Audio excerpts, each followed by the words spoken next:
Welcome to our vlog sa Imbangas Vlog. So, ang vlog natin for today is ito guys, itong aming kettle or water heater is maiksi yung kanyang wire. So, papalitan ko siya ng mas mahaba kasi doon sa picture namin yung ginamit kong yung ginawa kong table, yung patungan niya is hindi abot yung wire. So, papalitan ko siya na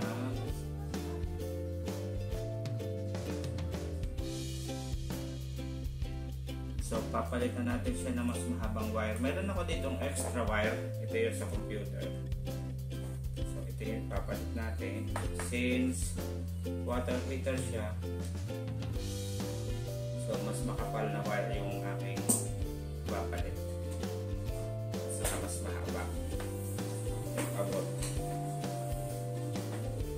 Dali lang naman to guys. Yan. Dali lang to. Dali natin to.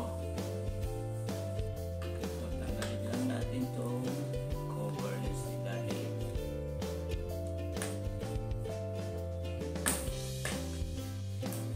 Hopefully hindi ito nakahinang kasi wala ko yung LED. Tanggalin ko lang itong tatlong tornilyo.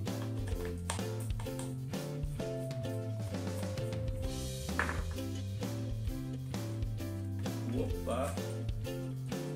Hoy, butin ice.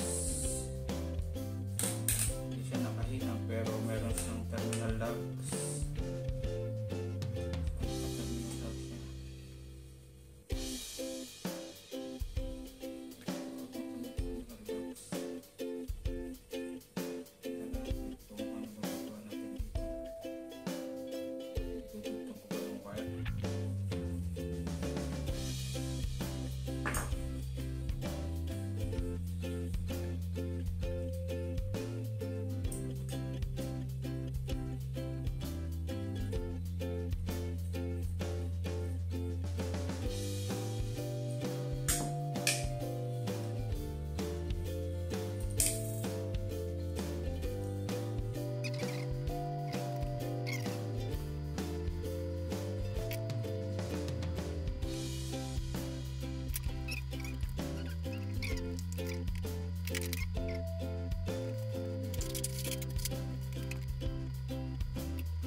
So, ayan guys,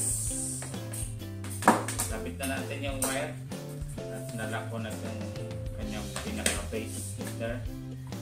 So, lalagay ko na siya doon sa ating ginawang table kasi lang, tapos para mag-testing na.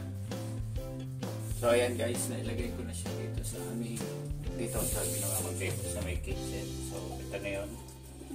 So, sobra na kaunti itong wire natin. So, i-cable tie ko lang siya para medyo malinis yung wire, hindi siya masyadong nakaladlad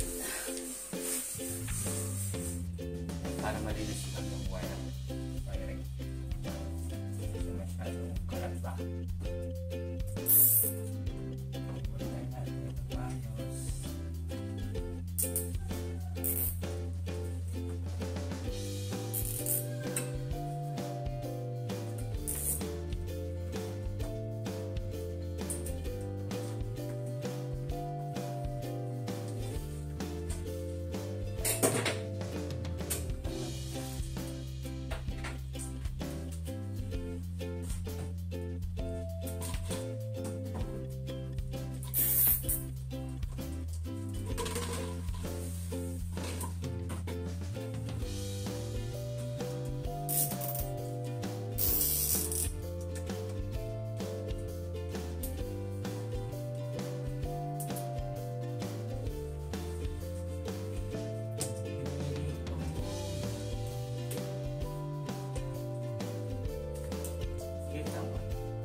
not allowed to kiss my son?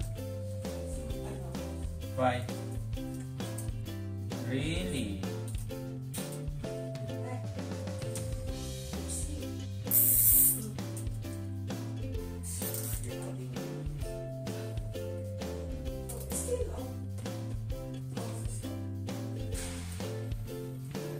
Sobrang ating wire, pero okay lang yan.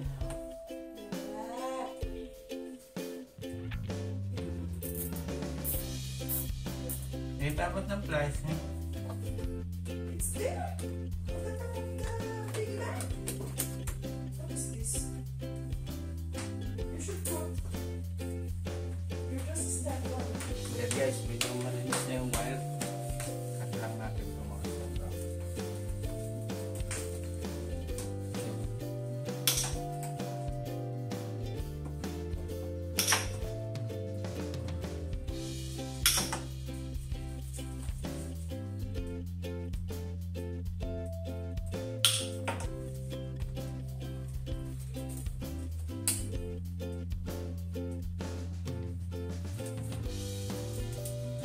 So ayan guys, okay na ating part installation. So actually napag-ana ko na siya kanina. So since na-permanent na natin yung wiring, lagay natin switch on. Ito yung kanyang power indicator. Ayan. So mainit na siya. Kanina na-test ko na bago pala na yan. Tumutunog. Sabihin, kumukulo na siya.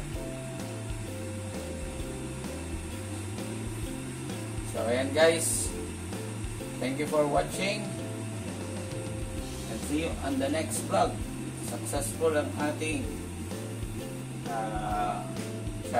wire changing ng ating water filter.